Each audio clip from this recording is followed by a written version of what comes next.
Hey, shalom, shalom. This is Nala coming back with another lesson. I want to start off by giving all praise, glory, and honor to Yahweh, Ba'Shem, Yahushua, Ba'Shem, Rakakwadash. Double honor to the elders that rule well. Peace and blessings to you brothers out there preaching His word in sincerity and truth. And I just want to kind of go in right now. We got this whack-ass, terrible, disgusting weekend that these Edomites call the Red River Rivalry between these two football teams, Texas and OU. And, you know, they make folly of the actual history of the Red River War, which happened between these Edomites, these self-proclaimed white people, and our people, Gad. But amongst Gad, you had Issachar mixed in there. You had Asher. You had Naphtali. You had different of the tribes mixed in there at that time, but were all pushed south. But specifically, more importantly, really Gad. Now in Texas, the Comanche tribe was one of the predominant tribes in the Texas region, all were going up north into Oklahoma. But now they make mockery of it with this BS weekend that they called the Red River Rivalry. Now, it was originally called the Red River Shootout. That's how bold Esau was, but over time, they changed the name to the Red River Showdown, and now it's called the Red River Rivalry. For those that don't know that, it was originally called the Red River Shootout. Going back to the original history of how the U.S. Army, along with the Republic of Texas, pushed Gad out, because the Comanche tribe, if brothers don't know, was a very, very proud tribe. They were a warrior tribe, and they didn't put up with Esau's BS. They fought back. Now they were quelled and brought low. Then when you go into the prophecies, and had to deal to protect their families. But eventually they were all pretty much wiped out, man. Now there were nomadic tribes here in Texas that followed the buffalo, and then you had a situation where these Edomites just killed all the damn buffalo off, man. Within a span of like 10 years, there was millions and millions of buffalo, and then like Esau here for 10 years, and now they're extinct, man. Fast forward to now it's just a mockery, man. You got this BS, man. Look at this, man. So I'm just gonna go into that, man. And so Esau, in his pride and his haughtiness, he truly believes that his folly and his madness is just gonna go on, and the Yahweh is not looking at him. That he's not gonna be judged for his bloody history, man. And that's leading into this Columbus BS day. But you see the pride of these people, man. Throwing up the Baphomet, all gathering, laughing and joking, drinking, committing adultery, living in wantonness and folly.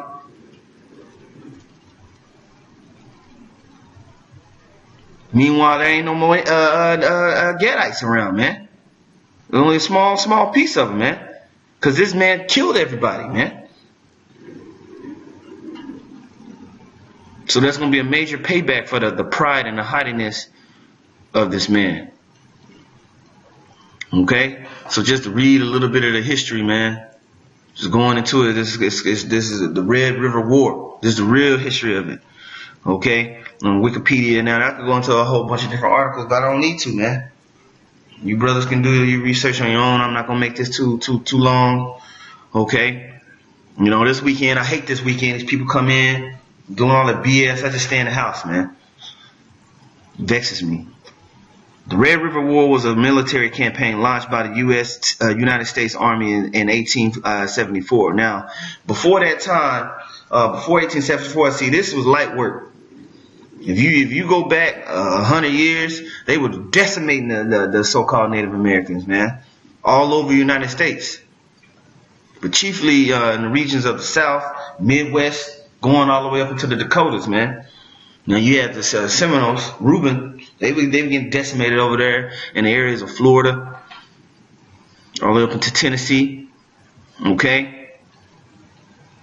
But these Texans, man, they had a particular hate for Jake, man. You know, in the northern tribes. So the Red River. So it was the U.S. Army in 1874 to displace the Comanche, Kawa, Southern Shawnee, and Arapaho Native American tribes from the Southern Plains, and forcibly relocate the tribes to reservations in Indian Territory. Right now, you got to pay attention to this, man. Reservations in Indian Territory, man. So basically, places where you couldn't grow nothing. It was basically a piece of crap land that they didn't want to live. Lasting only a few months, the war had several army columns crisscross the Texas Panhandle in an effort to relocate, harass, and capture highly mobile Indian bands. Most of the engagements were small skirmishes in which neither side suffered many casualties. Bullshit. The war wound down over the last few months of 1874 as fewer and fewer Indian bands had the strength and supplies to remain in the field. They were dead. They killed them.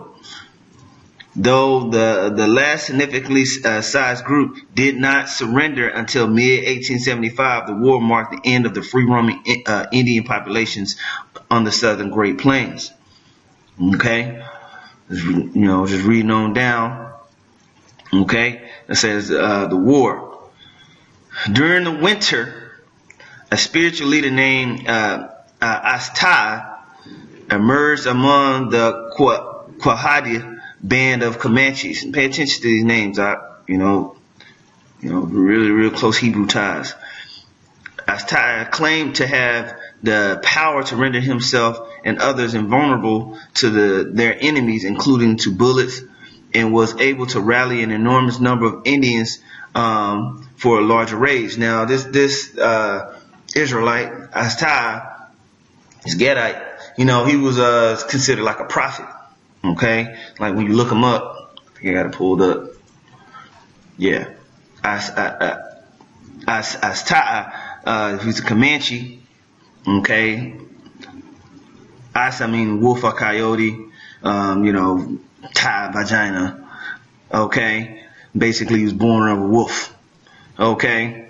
Was a Comanche warrior and medicine man, Karharu band, originally named Kwahana Tasabutu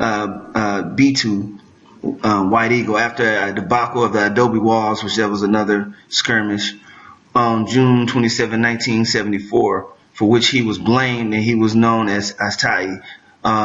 He gained enormous prominence for his brief period, basically a year, as a prophet and a messiah of Native Americans. And so essentially they treated him like he was a Black Panther. He was rallying Jake to say, F that white man. He succeeded, albeit very temporarily, in uniting the autonomous Comanche tribes as no previous chief or leader had ever done. Indeed, his prestige was such that he was able to organize what was said to be the first Comanche sun dance, an Indian ritual that his tribe had not previously adopted. Going back to the history, okay. Where was I at? Okay.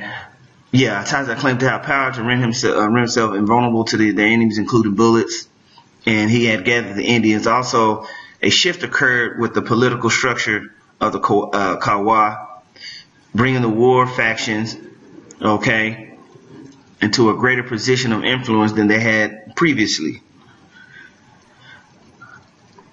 Haughty and the Comanche chief Quanah Parker led about 250 warriors in an attack on a small outpost of buffalo hunters in the Texas Panhandle called the Adobe Walls. Now, matter of fact, let me read up, because there was a reason for that. Okay? Now listen to this, brothers. In 1870, now mind you, all of this is going on years later, right? 4 or 5 years later. Now, Haughty was privy to all this shit that Esau was doing. Okay? He watched Esau's destructive nature, man. Rewind back to 1870, a new technique for tanning buffalo hides became commercially available. In response, commercial hunters began systematically targeting buffalo for the first time. Once numbering in tens of millions, the buffalo population plummeted. By 1878, they were all but extinct. So in a period of 8 years, these Edomites killed tens of millions of buffalo, man. The destruction of the buffalo herds was a disaster for the Plains Indians. Okay? Plains Indians. Now, you look at this map right here, it shows you. Because really it went all the way down into here to Mexico. Because Gad was all the way down into Mexico City. Now, by that time, y'all, you got to remember that the Spanish had came over and colonized a lot of these areas, man. Okay? So there was fighting between now they'll say that the Indians were fighting the Mexicans. No, the Indians were fighting these Edomite Spanish that were popping the Mexicans, man. Okay? You do the research. But then you have these Plains Indians that go all the way up. See that? Okay? Now, that's where buffalo were, man. Okay? It says the destruction of buffalo herds was a disaster to the Plains Indians on and off the reservations. The entire nomadic way of life had been based around the animals. Why? Because they will follow the patterns of the animals, because they use every bit of part of the buffalo. They use everything on the buffalo. Okay? They were used for food, fuel, construction materials. Without abundant buffalo, the Southern Plains Indians had no means of self-support. By the winter of 1873 and 1874, the Southern Plains Indians were in a crisis. The reduction of the buffalo herds, combined with increasing numbers of new settlers and more aggressive military patrols, had put them in an unsustainable position, which led to them saying, "Hey, man, get out of here, bro. You know, fuck it. We're going to die anyways. Might as well fight." Okay? Now, you had Chief Quanah Parker, warrior leader, okay, and a band of the Compassionation, okay. Now, you know, you brothers can read on that if you want to, but I'm just get back into the point of this video. Led 250 warriors on an attack on a small outpost of buffalo hunters in the Texas Panhandle called the Adobe Walls. The encampment consisted of just a few buildings and was occupied by only 28 men and 1 woman. Though a few whites were killed in the opening moments of the second battle of Adobe Walls, the majority were able to barricade themselves indoors and hold off the attack. Using large caliber buffalo guns, the hunters could fire on the warriors from such great range that the Indians had expected, and the attack failed. A second engagement involved Kauai took place in Texas. Now, these 28 men were able to hold off 250 Comanche warriors, man. That lets you know that Esau's blessing was real. The warriors led by Lone Wolf attacked the patrol of Texas Rangers in July. The Lost Valley fight had light casualties on both sides, but it served to raise tensions along the frontier and push the armies into aggressive response. The explosion of violence took the government by surprise. Get out of here. The peace policy of the Grant administration was deemed a failure. These people are the devil, man. The army was authorized to subdue the Southern Plains tribes with whatever force necessary. At this time, roughly 1,800 Shawnee, 2,000 Comanche, and 100 Kauai remained at large. So all of them, y'all terrorists. They basically called them terrorists, man. Combined, they mounted about 1,200 warriors. Okay. The army response. General Philip Sheridan ordered 5 army columns to converge on the general area of the Texas Panhandle, and specifically upon the upper tributaries of the Red River. Okay? The strategy was to deny the Indians any safe haven and to attack them unceasingly until they went permanently to the reservations. 3 of the 5 columns were under the command of Colonel Ronald McKenzie. The 10th Cavalry under Lieutenant Colonel John Davison came due west from Fort Steele. The 11th Infantry under Lieutenant Colonel George Buell moved northwest from Fort Griffin. McKenzie himself led the 4th Cavalry north from Fort Concho. Okay, the 4th column consisted of the 6th and 5th Cavalry by Colonel Miles. Came south to Fort Dodge, 8th Cavalry.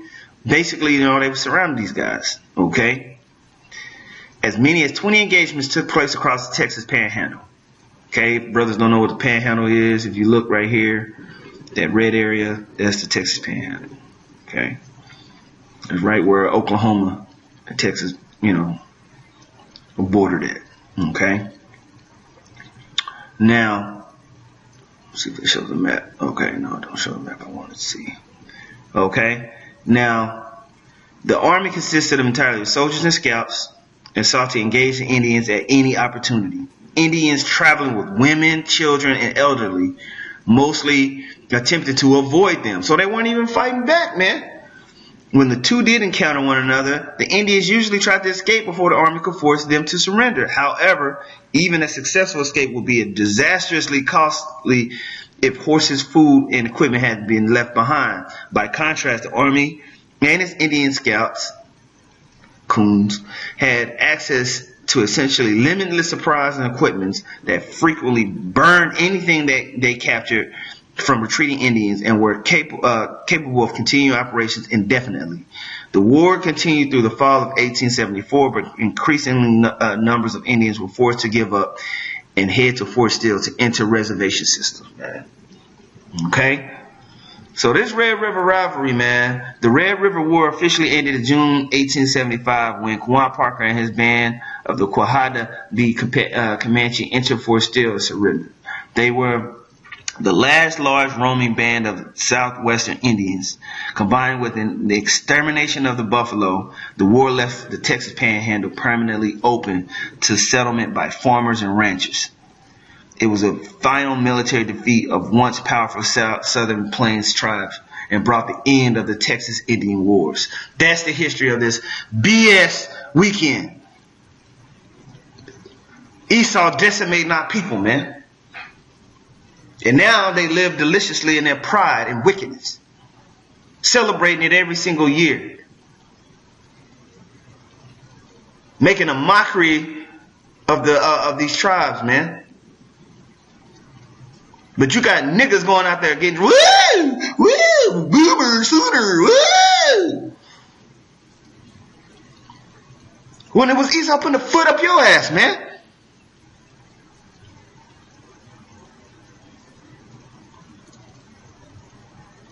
Come on, man.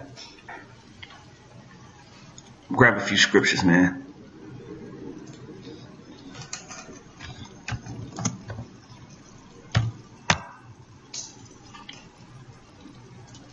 This is Psalm chapter 10, verse 4. Matter of fact, verse 2. The wicked in his pride doeth persecute the poor. Let them be taken in the devices that they have imagined. For the wicked boasts of his heart's desire and blesseth the covetous whom the Lord abhorreth, man. And that's what you see here, man. They live deliciously in their pride, man. They boast of it, man. They boast about the Texas history, man.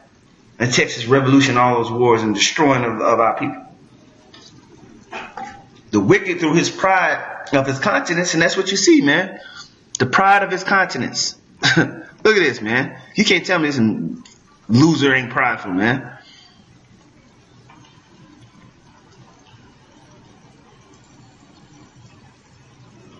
Look at these people, man. Look at this simple Jake. Simple ass. But look at that. The devils.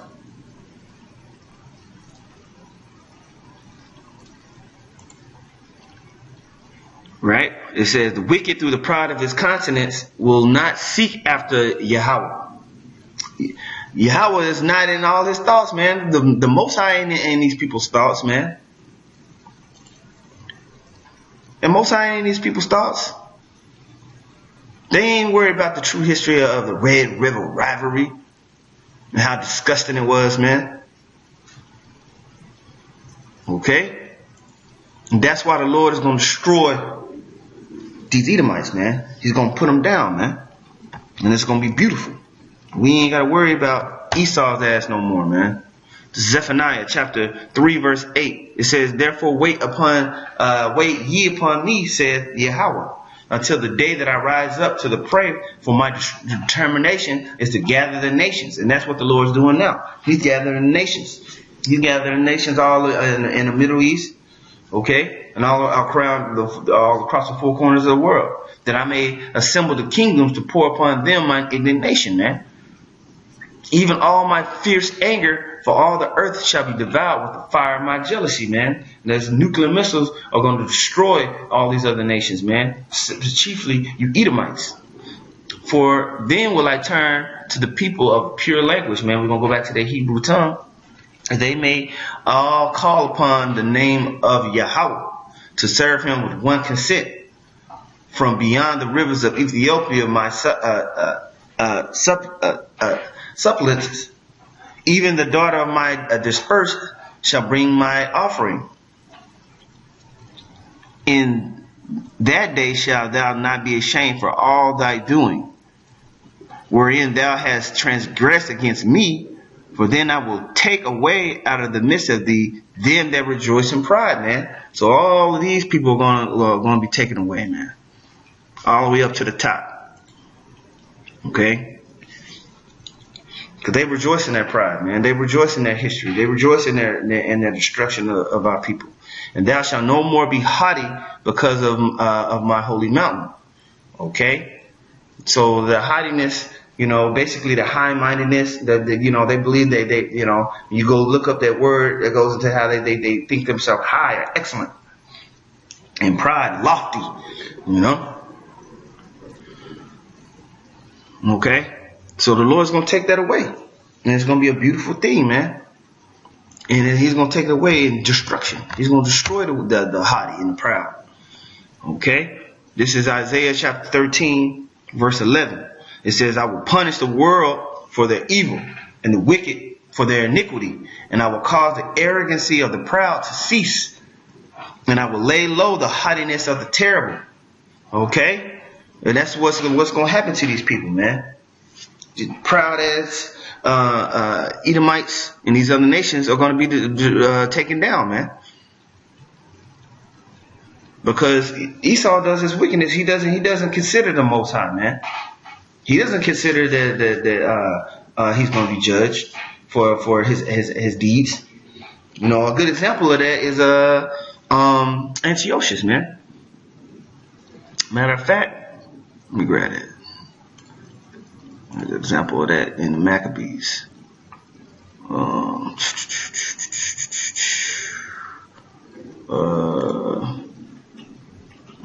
The second Maccabees, I believe it's like the 5th chapter. Yeah. He was proud, man, when he went and sacked the temple.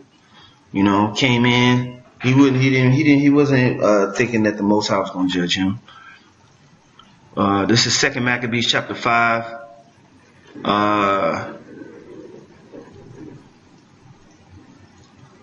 Verse 12, it says, and commanded his men of war not to spare such as met they met, and to slay such as went up upon the houses. Thus there was killing of young and old, making away of men, women, and children, slaying of virgins and infants. And there were destroyed within the space of 3 whole days 80,000. Thereof 40,000 were slain in conflict, and no fewer soul than slain.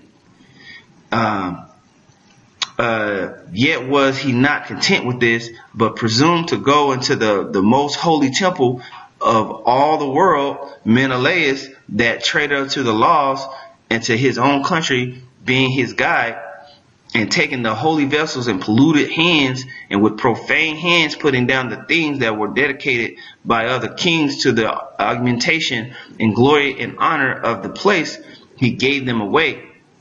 Okay? And so haughty was Antiochus in mind that he considered not that the Lord was angry for a while for the sins of them that dwelt in the city, and therefore his eye was not upon the place. Right? So he didn't consider that the Lord set this all up, man. That Yahweh Yahushua made it to where he could go do these things, man. Because he was punishing Jake. He was boastful in his own eyes, man. Okay? And that's how the so-called white man is now, man. He thinks he thinks that he don't consider that the Most High set him up and then he's gonna bring him down. So it's gonna be beautiful when we see the fall of this man.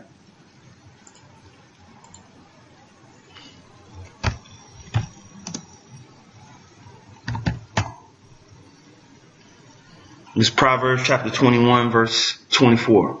It says, "Proud and haughty scorner is his name, who dealeth in proud wrath." Okay, and that's how Esau dealeth in proud wrath, man. Killing every damn thing, killing a buffalo, killing Jake, forcing them to go into those reservations, man.